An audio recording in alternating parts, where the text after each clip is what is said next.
अस्सलाम वालेकुम। वालेकुम सलाम मैम। वालेकुम सलाम।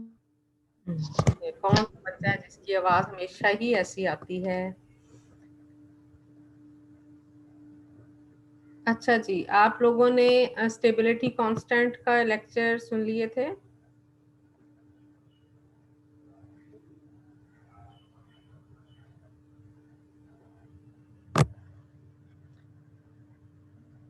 Students, do you listen me? Yes ma'am. Okay. जी यस मैम। मैम। अच्छा जी, तो आप लोगों में से किसी को अगर एक मैंने प्रीवियस क्लास है उसके साथ एक आंसर क्वेश्चन सेशन भी किया था, वो भी मैं आज आपके साथ शेयर कर दूंगी, स्टेबिलिटी कांस्टेंट का डिस्कशन सेशन, ठीक है? और आप में से किसी के अगर कोई आंसर क्वेश्चन होंगे तो फिर हम जो है आप मुझसे व्हाट्सएप पे मुझे किसी का भी आंसर क्वेश्चन कुछ भी जौन सा है वो नहीं आए थे तो और किसी के कोई अगर क्यूरीज हैं तो वो हम उसमें नेक्स्ट लेक्चर में वो आप सेशन सुन लीजिएगा, उसके बाद फिर मुझे आप बता दीजिएगा, ठीक है जी? आज हमने नया चैप्टर शुरू करना है, नई टॉपिक है हमारा सेपरेशन टेक्निक्स का। सेपरेशन टेक्निक्स जो है वो why we need this separation technique, where these techniques are used, ठीक है? तो सेपरेशन क्या है? जब भी हमें क्वालिटेटिव या क्वांटिटेटिव एनालिसिस करने होंगे तो हमें अपना एनालाइट ऑफ इंटरेस्ट कौन सा है वो प्योरीफाइड फॉर्म में जितना होगा उतने ही हमारा एनालिसिस कौन सा है वो बेस्ट जाएगा, उसके जो है रिजल्ट्स कौन से हैं वो मोर ऑथेंटिक होंगे। तो सेपरेशन के लिए हमारे पास डिफरेंट मेथड्स होते हैं, उन सब से आप मेजॉरिटी से आप वाकिफ़ हो, लाइक फिल्ट्रेशन आप लोगों उससे बहुत ज़्यादा यूज टू हो। फिल्ट्रेशन में आप फिल्टर पेपर को यूज़ करते हो, मेम्ब्रेन को यूज़ करते हो और आपका फिल्ट्रेट और रेजिड्यू अलहदा हो जाता है, ठीक है? और ये सेपरेशन किस प्रिंसिपल पर होती है? Due to the difference of the size of the particles, कि जिसको आपने सेपरेट आउट करना है उसके पार्टिकल साइज वेरी करेंगे, जिससे बाय गॉस जो है आपके पास एक हम रोजमर्रा भी तो कर रहे होते हैं ना, सेपरेशन कर रहे होते हैं चीज़ों की, और बाय गॉस की जितनी उसकी फाइन होगा उतने particle size, fine particle size को हम जो है सेपरेट आउट कर सकते हैं कि वो 130 मिलीमीटर है, 190 मिलीमीटर है, कितना उसका साइज पार्टिकल साइज की बेस पर हम सेपरेट करते हैं फिल्ट्रेशन की टेक्निक में। इसी तरह एक्सक्यूज से मी मैम, ये प्रैक्टिकल है या थ्योरी है? ये बेटा ये थ्योरी का है आज, ठीक है? ये मैं ओके, थ्योरी का ठीक ले है, रही हूँ। और थर्ड वन टॉपिक है आपका सेपरेशन टेक्निक का। जो ठीक है। टॉपिक्स हम देख रहे हैं उसमें हमारे पास वो स्टेबिलिटी कांस्टेंट लास्ट वन था टॉपिक सेकंड हाफ में से, और अब हमारे पास लास्ट एंड थर्ड टॉपिक हमने आज शुरू किया इस वीक में, हम उसे भी इंशाल्लाह खत्म कर देंगे सेपरेशन टेक्निक। वो थोड़ा सा लेंथी था इसलिए मैंने आज प्रैक्टिकल की क्लास में भी ये थ्योरी का जो सा है वो लेक्चर, और मेरे पास इसकी पिछली रिकॉर्डिंग मौजूद नहीं थी, ठीक है? चलें, तो ये जो हमारे पास सेपरेशन है वो हम किस बेस पर कर रहे हैं? Different on the basis of the different principle, there are different techniques. मैं भी मैंने फिल्ट्रेशन को डिस्कस किया है। Another technique is dialysis. Dialysis को पता है कि हम यूज करते हैं डायलिसिस, आम लोगों ने अक्सर और बेशतर सुना होगा, जो किडनी के पेशेंट होते हैं, जो किडनी का काम होता है फिल्टर करना होता है ना, तो डायलिसिस में क्या होता है कि जो एक्सट्रेनियस आयंस होते हैं उसको सेपरेट आउट करते हैं on the basis of, again on the basis of the size exclusion chromatography another technique है। इसमें भी जो एब्जॉर्प्शन या पार्टीशन जो भी प्रिंसिपल फॉलो ऑन होगा उसकी जो सेपरेशन की बेसिस होगी वो साइज होगा, कि जो आपके पास एब्जॉर्बेंट है वो डिफरेंट साइजेस की बेस पर, उसके जो पोर साइज हैं वो डिफरेंट होंगे, इसकी बेस पर हम उसको अपने मिक्सचर में से अपना रिक्वायर्ड जो है कंपाउंड उसको सेपरेट आउट कर लेंगे। तो जो क्या है आपके पास सेपरेशन टेक्निक्स जो हैं, filtration, dialysis, size exclusion and chromatography, इनमें क्या है आपके पास सेपरेशन किस बेस पर होनी है? साइज की बेस पर। Another technique is centrifugation, centrifuge कर रहे हैं। सेंट्रीफ्यूज क्या होता है कि आपके पास जितना भी सैंपल है फिल्ट्रेट की फॉर्म में, जिसमें सॉलिड और लिक्विड अलग-अलग से फॉर्म मौजूद है, लेकिन सस्पेंशन है, बहुत फाइन सस्पेंशन है, उसमें आपने सेपरेशन करनी है, तो हम सेंट्रीफ्यूगेशन जो है वो अनदर टेक्निक है। इसमें मास एंड डेंसिटी की बेस पर जो उसके अंदर सॉलिड पार्टिकल्स होंगे वो 10,000 आरपीएम रेवोल्यूशन पर मिनट कि इतनी तेजी से वो घूमेगा, 5000 आरपीएम, 3000 आरपीएम, कि तेजी से हम उसको रोटेट करते हैं। जब तेजी से हम उसको रोटेट करते हैं तो क्या होता है कि जो सॉलिड पार्टिकल्स होते हैं वो उसके नीचे पैलेट बन जाती है, और जो फिल्ट्रेट होगा, जो सॉलिड उसके अंदर पार्टिकल्स नहीं होंगे वो ऊपर अलहदा से हो जाएंगे और नीचे सॉलिड पार्टिकल्स की फाइन एक पैलेट बन जाएगी और हम उसे सेपरेट आउट कर लेंगे। ठीक है ना। ये आमतौर पे हम जब बायोटेक्नोलॉजी यूज़ करते हैं तो डीएनए की सेपरेशन के लिए, या आपकी जो हाईटेक में इंस्ट्रूमेंट पे, जो सेंसिटिव इंस्ट्रूमेंट पे यूज़ करने के लिए हम सेंट्रिफिकेशन भी वन ऑफ द जो कॉमनली यूज टेक्निक में इसका शुमार किया जाता है। कॉम्प्लेक्स फॉर्मेशन में आप ये कॉमन आयन इफेक्ट में जिस तरह से हम देखते हैं कि हमने एक जो है रिएजेंट को ऐड करके हम एक को मास्क कर देते हैं, सल्फेट्स को मास्क कर देंगे, सिर्फ कार्बोनेट्स हमारे पास सेपरेट आउट हो जाएंगे। तो ये भी एक कॉमनली यूज टेक्निक है। ये बेसिस है इसकी क्या कि कॉम्प्लेक्स बन जाता है। मास्किंग में हम क्या करते हैं, कॉम्प्लेक्स बना देते हैं जिसकी बेस पर हमारा वो जो कंपाउंड है वो अनअवेलेबल हो जाता है। जो सपोज अगर हमने कैल्शियम फॉस्फेट है और अगर हमने मैग्नीशियम को साथ रिएक्ट करना है तो मैम आपकी आवाज नहीं आ रही।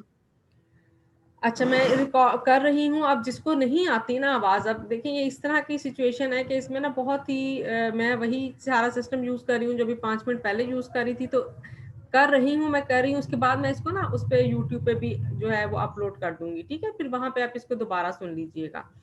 मैम काइंडली इसकी पीडीएफ भी शेयर कर दें। जी, मैं सब कुछ कर दूंगी। कोई मेरा ख्याल है ऐसे अभी तक हमने नहीं पढ़ा जिसकी मैंने पीडीएफ शेयर ना की हो या जिसकी मैंने यूट्यूब पे जो है आपको रिकॉर्डिंग ना शेयर की हो। ठीक है ना, ये खत्म तो होने देना। तो कॉम्प्लेक्स फॉर्मेशन एक अनदर प्रिंसिपल है जिसकी बेस पर हम सेपरेट आउट कर सकते हैं अपने मटेरियल को, जो कि हमें एनालाइज करना है। Next is the change in physical state की बेस पर भी हम सेपरेशन कर सकते हैं। Change in physical state like distillation. Physical state distillation में क्या होता है, हम ये डिस्टिल वाटर भी हम यूज़ करते हैं ना, इसी तरह से हम डिस्टिल्ड करते हैं या रोटरी करते हैं। रोटरी में भी क्या होता है, वो डिस्टिलेशन असेंबली ही होती है बेसिकली, कि on the basis of the different boiling points हमने मिक्सचर है उसमें हमने 40 डिग्री सेंटीग्रेड पे सपोज फॉर्मेल्डिहाइड है, वो उसके वेपर्स बन जाएंगे, उसको हम अलहदा कर लेंगे। जब वही वो 50 पे या 55 पे आएगा तो अब हम कहेंगे ये मैथनॉल है, तो मैथनॉल 55 पे जो अब वेपर्स आएंगे वो मैथनॉल के होंगे। इसी तरह जब 100 आएगा टेम्परेचर तो अब जो वेपर्स आएंगे वो वाटर के होंगे। तो on the basis of the difference of the boiling point जब हम करते हैं तो अब इसे हम कहते हैं डिस्टिलेशन। तो अब फिजिकल स्टेट वेरी होगी ना, उसके नीचे वो लिक्विड था, जब उसका 40 आया, जब उसका 55 डिग्री सेंटीग्रेड आया, या जब 100 डिग्री सेंटीग्रेड आया, तो एट दिस टेम्परेचर उसने अपनी फिजिकल स्टेट चेंज कर ली। तो इसलिए हम कहेंगे अब ये जो सेपरेट डिस्टिलेशन जो है या सब्लिमेशन जो है, रिक्रिस्टलाइजेशन में भी क्या होता है कि सोलिडिफाई हो जाती हैं चीज़ें। ठीक है ना, रिक्रिस्टलाइजेशन की बेस पर हम उसको, जिस तरह भी आपने कॉमन आयन इफेक्ट में देखा, ये हम सॉल्ट को प्योरीफाई करते हैं रिक्रिस्टलाइजेशन को यूज करके। तो वो चेंज इन फिजिकल स्टेट के पहले वो सोल्यूशन की फॉर्म में होती है, जब उसको सुपर सैचुरेटेड सोल्यूशन हम बनाएंगे तो वो क्रिस्टलाइज हो जाएगा, और प्रोसेस को रिपीट करने पर हम कहेंगे रिक्रिस्टलाइज। और हर दफा हमारी जो क्रिस्टल है वो पहले से उसका साइज बेटर होगा, उसकी प्योरिफिकेशन ज्यादा होगी। तो next one, fifth one is the separation की बेसिस और क्या हो सकती है, change in chemical state. Change in chemical state में हम क्या करते हैं, आयन एक्सचेंज कर लेते हैं। ठीक है, हम प्रेसिपिटेट बना लेते हैं, इलेक्ट्रोड के ऊपर डेपोजिशन हो जाती है।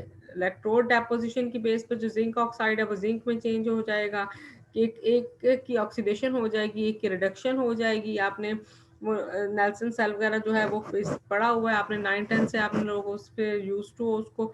इसी तरह से जब प्रेसिपिटेशन में हम क्या करते हैं, जो आप इसकी कॉमन सी एग्जांपल भी जो हेलाइड्स की डिटेक्शन आप ऑर्गेनिक में करते हो कि आइदर क्लोराइड, ब्रोमाइड, आयोडाइड या फ्लोराइड तो नहीं प्रेजेंट है, ये सिल्वर के साथ उसके प्रेसिपिटेट्स बनते हैं। हम कहते हैं कि वाइट प्रेसिपिटेट हैं, येलो ब्राउन है। तो on the basis of the precipitation हम उसको एलिमेंट को अलहदा कर लेते हैं कि ये क्लोराइड मौजूद है या नहीं, ये आइंस मौजूद हैं कि नहीं। क्लोराइड है, सिल्वर उसके हैं, सिल्वर क्लोराइड के आयन प्रेसिपिटेट्स बन रहे हैं, या ब्रोमाइड है इसके अंदर क्या, या कुछ भी मौजूद नहीं है ना। तो ये हम किसकी बेस पर करते हैं, on the basis of the change in chemical state उसकी चेंज होती है। ठीक है, उसके अंदर ऑक्सीडेशन रिडक्शन का रिएक्शन हो सकता है, उसके अंदर कोई और भी, there is not only the oxidation reduction के सिर्फ वहाँ पे होगा, लेकिन ये जो हमारे पास आयन एक्सचेंज का और इलेक्ट्रोड डेपोजिशन है, यहाँ रिडॉक्स रिएक्शन ही नॉर्मली हो रहा होता है। और partitioning between phases, ये partitioning between phases, ये basically this is the part of your syllabus के extraction and chromatography का introduction हमने लेना है। तो इसमें क्या होता है, on this partitioning between phases में हम extraction टेक्निक है और chromatography की टेक्निक है, जिसमें कि एक ही सब्सटेंस कौन सा है, उसकी सॉलिबिलिटी या उसकी जो डिस्ट्रीब्यूशन है वो वेरी करती है with respect to the phases. तो इसलिए हम इसे कहते हैं कि ये क्या है, इसका जो प्रिंसिपल है वो बेसिकली क्या है, पार्टीशनिंग बिटवीन फेजेस। दोनों का प्रिंसिपल सेम है, क्रोमेटोग्राफी की टेक्निक का भी और एक्सट्रैक्शन की टेक्निक का भी। हाँ, अब फर्दर क्या है कि जो इसकी पार्टीशनिंग होनी है वो लिक्विड लिक्विड, हमारे पास जो फेजेस हैं वो दोनों लिक्विड्स हैं या सॉलिड लिक्विड है, या वो उसमें एड्सॉर्प्शन हो रही है या उसमें पार्टीशनिंग हो रही है। तो ये फिर आगे हम इसको फर्दर डिटेल से देखेंगे। ठीक है जी, अभी आपका इंट्रोडक्शन हुआ, सेपरेशन टेक्निक्स क्या होती हैं, कितनी डिफरेंट टाइप्स की हैं। These are the types of the different extraction techniques, all the available types of separation techniques. तो अब ये सेपरेशन टेक्निक्स किस तरह से एक दूसरे से वेरी करती हैं on the basis of their principle. ये इनके प्रिंसिपल हैं, किस बेस पर उनमें सेपरेशन हो रही है। ठीक है, और हमने कौन से वाला चूज करना है, इसके लिए हमारे पास क्या होता है, हम देखते हैं अवेलेबिलिटी क्या है हमारे पास। आया क्रोमेटोग्राफी का जो सारे प्रोटोकॉल है वो हम फॉलो कर सकते हैं, सेंट्रीफ्यूज मशीन है या नहीं है, सैंपल हमारा किस साइज में है, आया वो 50 ml है, आया वो आपके पास 5 ml है या 1 ml है या माइक्रो लेवल पे है। अकॉर्डिंग टू डैट हम अपनी टेक्निक को यूज करेंगे। अब डायलिसिस के केस में सेंट्रीफ्यूगेशन जौन सी है, अगर 1 ml है आपके पास, 2 ml है, तो ऑन डेट बेसिस आप उसको जौन सा है वो सेपरेट आउट कर सकते हो। ठीक है जी, तो ये सेपरेशन टेक्निक में अब हमने देखना है फर्दर कि एक्सट्रैक्शन क्या होती है। एक्सट्रैक्शन आप लोगों ने इसको भी थोड़ा सा, सेपरेटिंग फनल का कॉन्सेप्ट आप लोगों ने लिया हुआ है।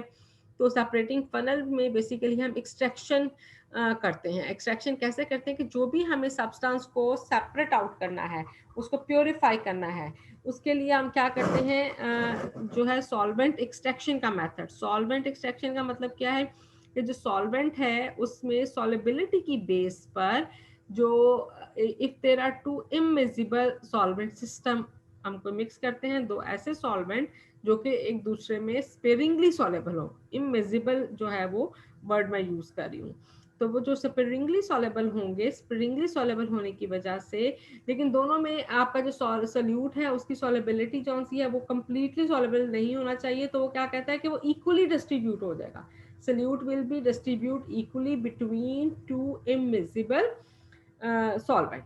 ठीक है जी, ये बेसिकली इसका जो है वो प्रिंसिपल है। तो solvent extraction method, it is the one of the separation technique in which a solution is brought in contact with the second solvent। यहाँ पे पहला सोल्यूशन क्या है आपके पास, जो है वो सोल्यूट एंड सॉल्वेंट के, आपने बेंजोइक एसिड है उसको सेपरेट आउट करना है, किसके साथ सेपरेट आउट करना है, आपने उसको प्योरीफाई या करना है, आपने उसका सोल्यूशन बना लिया, वो किसमें, वाटर में बना लिया। ठीक है ना, और साथ में आपने एक ऑर्गेनिक लेयर, सेकेंड लेयर कौन सी है वो, सपोज आपने बेंजोइक एसिड है तो सेकेंड लेयर आप एसीटोन ले सकते हो, ईथर ले सकते हो, और आपने अब सॉल्वेंट कौन सा चूज करना होता है जो कि जिसकी जो टॉक्सिसिटी है वो कम हो, जो इको फ्रेंडली हो, इकोनॉमिकल भी हो, ऑन दैट बेसिस हम चूज करते हैं सॉल्वेंट सिस्टम को।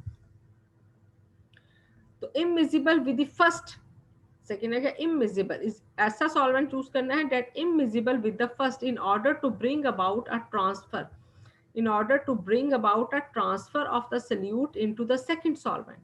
जिसकी वजह से क्या होगा कि जो पहले हमारे पास वाटर में जो बेंजोइक एसिड है वो जो है सॉलेबल हुआ है, उसके अंदर स्पेरिंगली सॉलेबल है, तो अब जो वाटर वाला है जब हम उसे दूसरे सॉल्वेंट के साथ इन कांटेक्ट लाएंगे तो वो क्या करेगा, इक्वली डिस्ट्रीब्यूट कर लेगा between the organic solvent and the inorganic solvent जो कि वाटर है। This occurs through a partitioning process. ये क्यों ऐसा हो रहा है, पार्टीशनिंग प्रोसेस की वजह से, which involves the distribution of a solute between two immiscible liquid phases।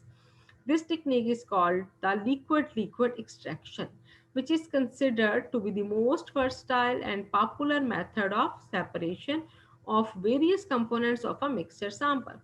For example, वो कहता है the mixture of carboxylic acid and phenol. Mixture of carboxylic acid and phenol can be separated into individual component. Mixture है किस किस का? Carboxylic acid का और phenol का, और हमने इसको सेपरेट आउट करना है bye dissolving the mixture in ether and extracting the ether solution with dilute sodium carbonate solution so that the carboxylic acid is almost completely transferred to aqueous phase. ठीक है ना, carboxylic acid जो है वो equally transfer हो जाएगा किसके अंदर? एक्वस फेज में हो जाएगा दिस मेथड, और जो फिनोल है वो डिस्ट्रीब्यूट हो जाएगा between the organic and inorganic layer. This method can be used for the purpose of preparation, purification, enrichment, separation and analysis of compounds. तो इसकी एप्लीकेशन है कि हमें ये हम कब यूज कर सकते हैं? अगर हम सिंथेसिस पे कुछ काम कर रहे हैं, या हम प्योरिफिकेशन पे कर रहे हैं, या हम एनरिचमेंट कर रहे हैं। ठीक है ना, एनरिचमेंट का मतलब है कि हमें एक को जो है वो कंसंट्रेट करना है और दूसरे से उसको रिमूव आउट करना है। सेपरेशन कर रहे हैं just for further analysis of the compound. It has come to be forefront in recent years as it is elegant, simple, rapid and is applicable at tracer and microgram concentration. Another इसका क्या advantage है कि either वो आपके पास जो substance है वो sample में जो आपका जो एलिमेंट या कंपाउंड ऑफ इंटरेस्ट है, वो जो गिवन सैंपल है उसमें अगर उसकी बहुत माइन्यूट सी ट्रेसर अमाउंट में मौजूद है या माइक्रोग्राम में मौजूद है, तब भी वो इसको सक्सेसफुली कंप्लीट कर लेगा। अच्छा, अब क्या है प्रिंसिपल ऑफ सॉल्वेंट एक्सट्रैक्शन? क्या होता है प्रिंसिपल? क्या है इसका? व्हेन अ सोल्यूट, आइदर वो लिक्विड है या सॉलिड है, दोनों फॉर्म में हम इसको ले सकते हैं, is when a solute is added to a heterogeneous system of two immiscible liquid. ठीक है, heterogeneous system of two immiscible liquids on both of which the solute is soluble. क्या कंडीशन है कि जो सोल्यूट है वो दोनों में solubilize होना चाहिए, ये नहीं कि एक में वो insoluble और एक में completely soluble, दोनों में ही उसकी solubility miscible होना चाहिए. The solute distribute between the two liquids, the distribution is governed by Nernst distribution law. तो कहता है कि जो सोल्यूट होगा वो डिस्ट्रीब्यूट हो जाएगा बिटवीन टू लिक्विड्स में, और किसको वो फॉलो करेगा? नर्स डिस्ट्रीब्यूशन लॉ को। ठीक हो गया। तो वही बात जो हम अभी पहले कर रहे हैं कि वो कैसे डिस्ट्रीब्यूट होगा, इसको साइंटिफिकली आप कैसे कहोगे कि कौन सा प्रिंसिपल ये फॉलो कर रहा है? Nurse distribution law. नर्स क्या कहता है? ये लॉ कहता है कि जो सोल्यूट ए है आपका, ये क्या है? सोल्यूट ए, ये सोल्यूट है, एक तरफ इसका एक्वस सोल्यूशन है। जब हम ए को एक ऐसे सिस्टम में जो कि वाटर और आपके पास दूसरा लेयर जौन सा है वो ऑर्गेनिक लेयर है, वो कोई ईथर हो सकता है, बेंजीन हो सकता है, साइक्लोहेक्सेन हो सकता है, तो जब हम उसको डिस्ट्रीब्यूट करेंगे, हम उसके अंदर उसको मिक्स करेंगे, तो क्या होगा?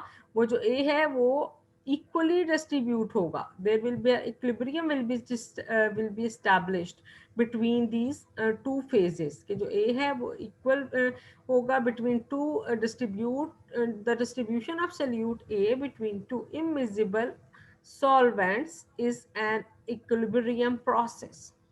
ठीक है जी, where the subscript AQ and ORG refers to the aqueous layer. This is the solute in aqueous layer that will be in equilibrium with the solute in the organic phase. अब क्या है कि अब इसको अगर हम रेशियो करें, the ratio of concentration of solute A in solvent A to the concentration of the solute A in another solvent is constant.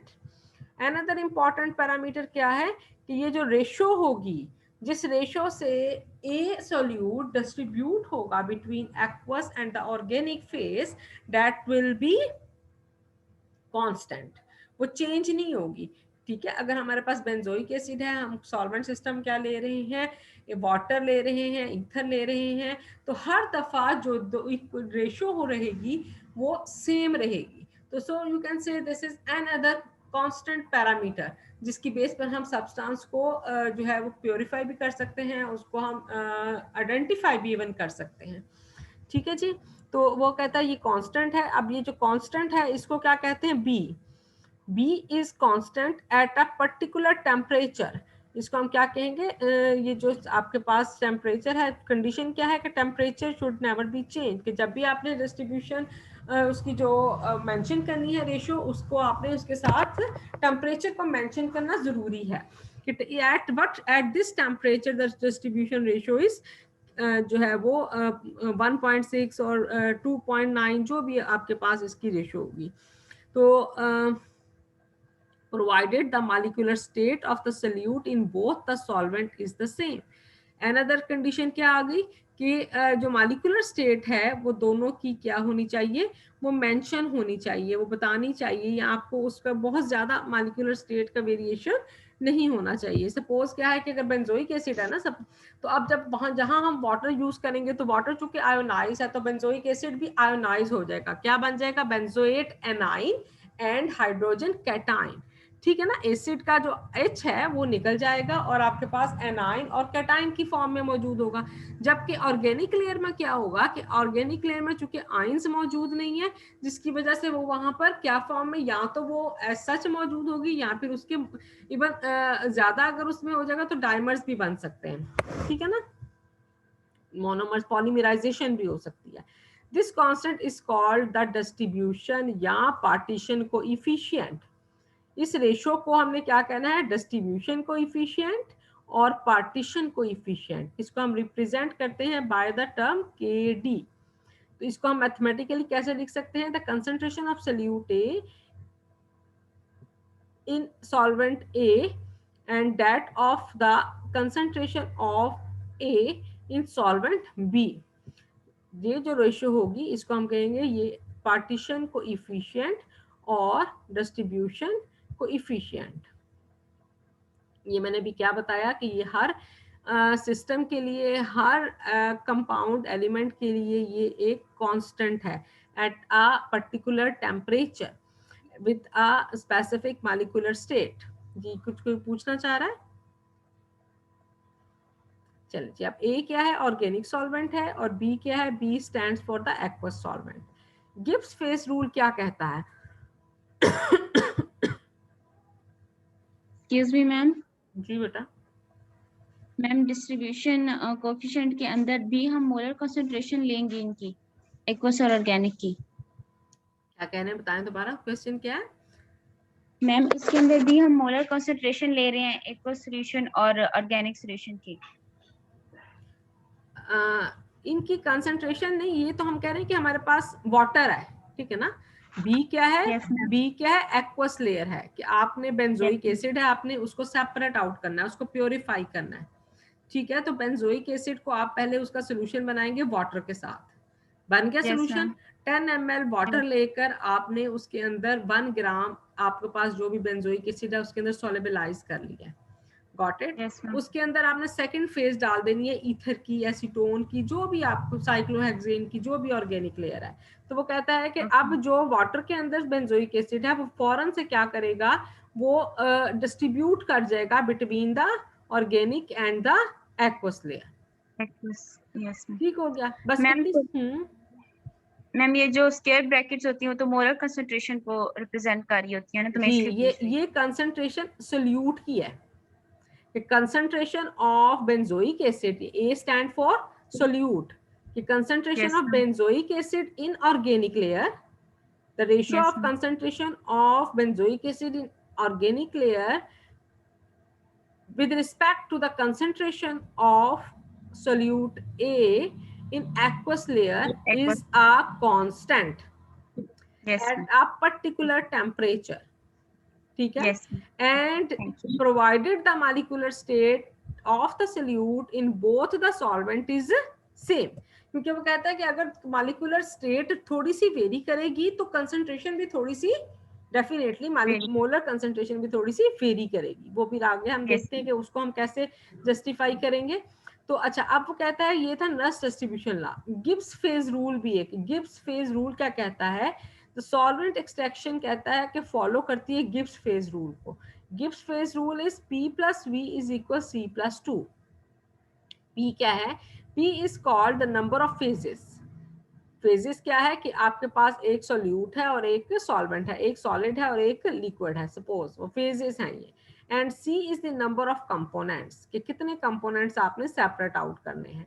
We is the degree of freedom, degree of freedom के कितने आपने उसको different solvents में distribute करना है। If solvent extraction we have two phases, namely the aqueous and the organic phase. इसमें कितनी phases हैं? दो फेजेस हैं, एक ऑर्गेनिक लेयर है और एक इनऑर्गेनिक लेयर है, या एक्वस है। तो इसमें दो फेजेस मौजूद है, यहाँ पे हम 2 लगा देंगे और हमने एक सेपरेट आउट किसको करना है? बेंजोइक एसिड को। तो ये क्या हमारे पास डिग्री ऑफ फ्रीडम क्या है? only one component है, that is solute distribute between the two phases. As the extraction is carried out at constant temperature and pressure, only 1 degree of freedom is involved in solvent extraction. Thus, in solvent extraction process, P is equal to V is equal 1.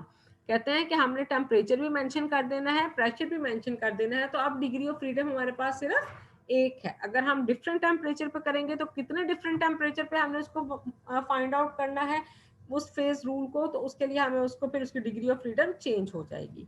तो इस वक्त हम हमारे पास जो phases हैं वो organic और aqueous layer 2 phases हो गई। डिग्री ऑफ फ्रीडम क्या है कि एक ही हमने टेम्परेचर पे constant, keeping the temperature and pressure constant, हमने V इज इक्वल 1 रखना है and C is equal 1। C क्या था हमारे पास?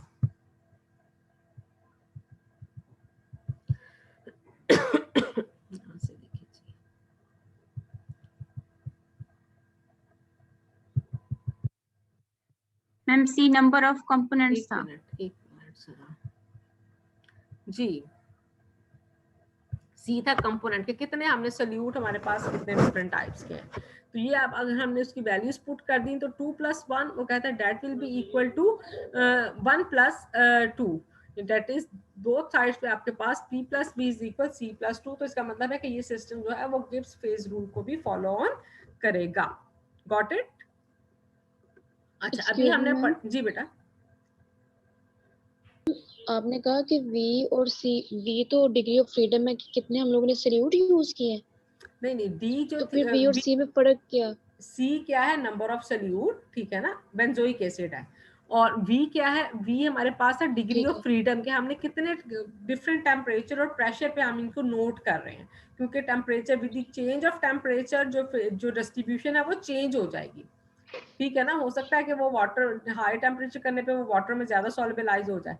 तो V क्या है? Degree of freedom that mention the temperature and the pressure. अच्छा, next is the distribution ratio. पहले हमने क्या पढ़ा है? डिस्ट्रीब्यूशन और पार्टीशन कोएफिशिएंट, उसको हम किससे शो करते हैं? KD से। अगला क्या है? Distribution ratio. डिस्ट्रीब्यूशन रेशियो क्या है? डिस्ट्रीब्यूशन कोएफिशिएंट क्या कहता है कि जो रेशियो है डिस्ट्रीब्यूट होने की सोल्यूट A की, वो एक कांस्टेंट पैरामीटर है जो कि चेंज होगा with the change of temperature and the molecular state, otherwise it remain constant. अब वो क्या कहता है? डिस्ट्रीब्यूशन रेशियो क्या है कि एग्जांपल वो कहता है लीजिएगा बेंजोइक एसिड की from an aqueous solution by addition of organic solvent like ether, benzoic acid में।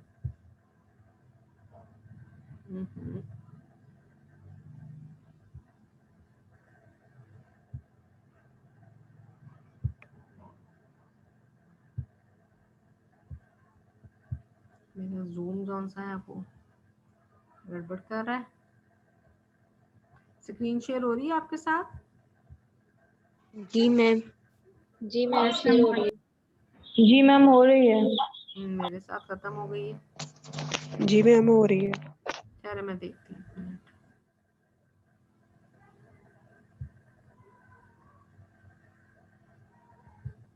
यहाँ पे हमने चलें फिर मैं ना अभी आपको यहाँ से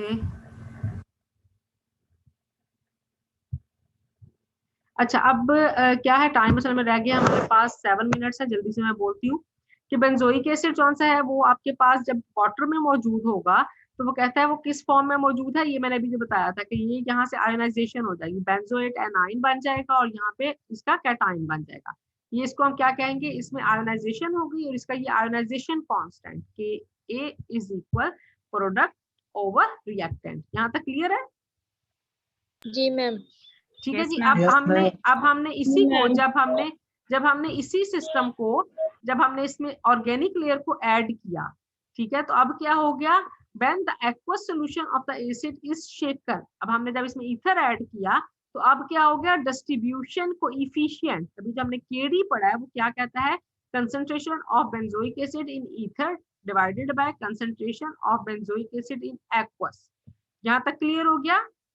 ठीक है। जी अब वो कहता है कि अब बेंजोइक एसिड, हमने वहां पे क्या बात की थी कि दोनों की जो मॉलिक्यूलर स्टेट है वो मेंशन होनी चाहिए, जबकि ईथर में जो उनके वो आयोनाइज नहीं होगा।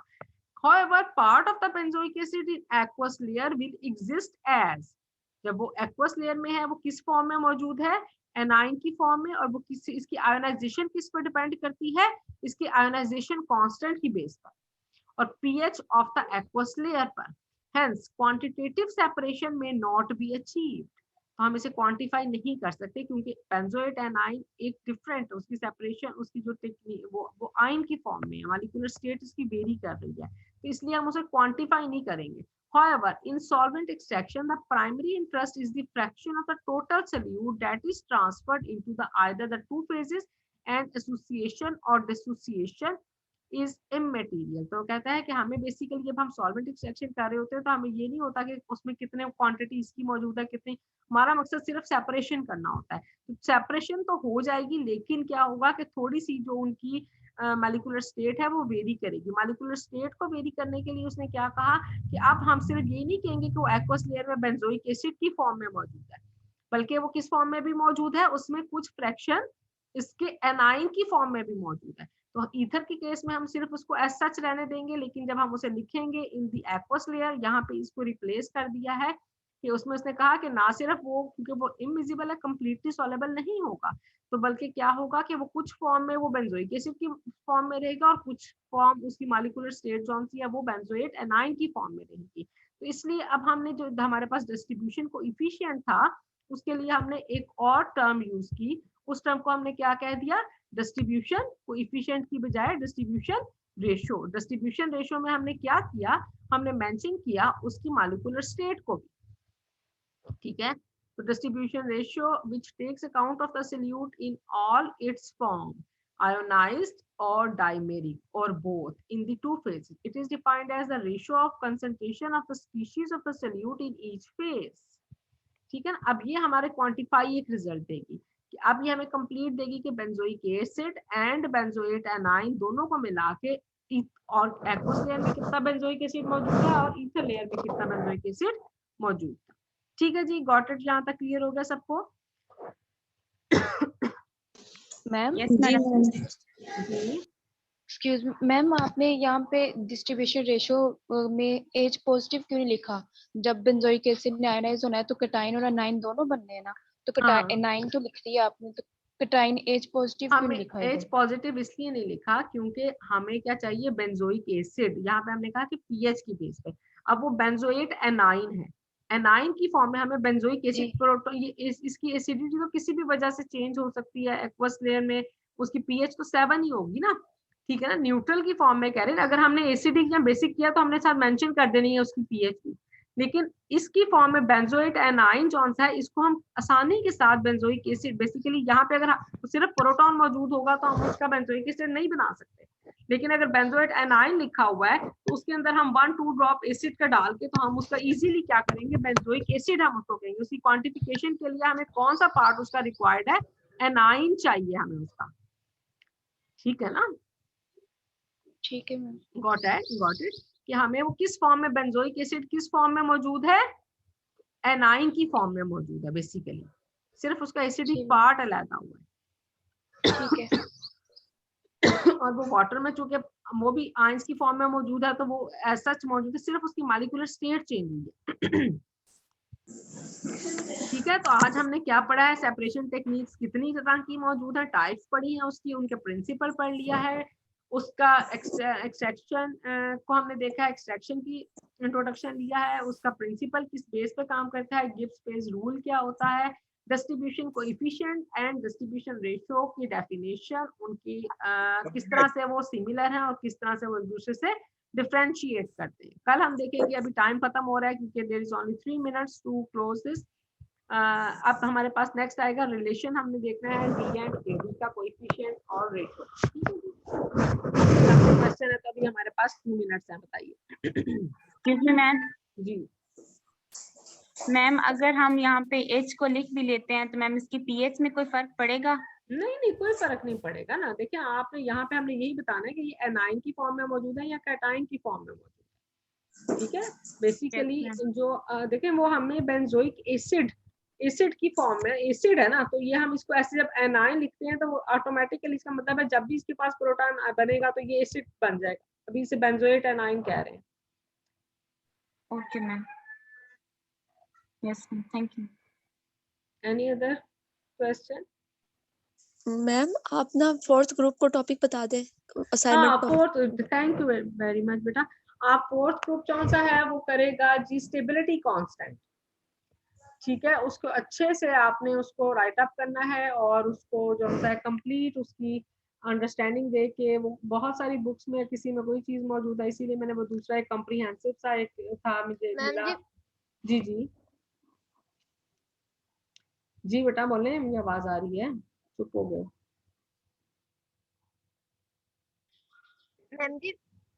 मैम जी 5th का भी बता दें। 5th का भी बता दूं? कितने टोटल ग्रुप्स कितने हैं आपके? मैम 8 7 है शायद कि 8 है। 7 है। 7 अच्छा 5th जौन सा है वो ये एक्सट्रैक्शन को फॉलो ऑन करेगा।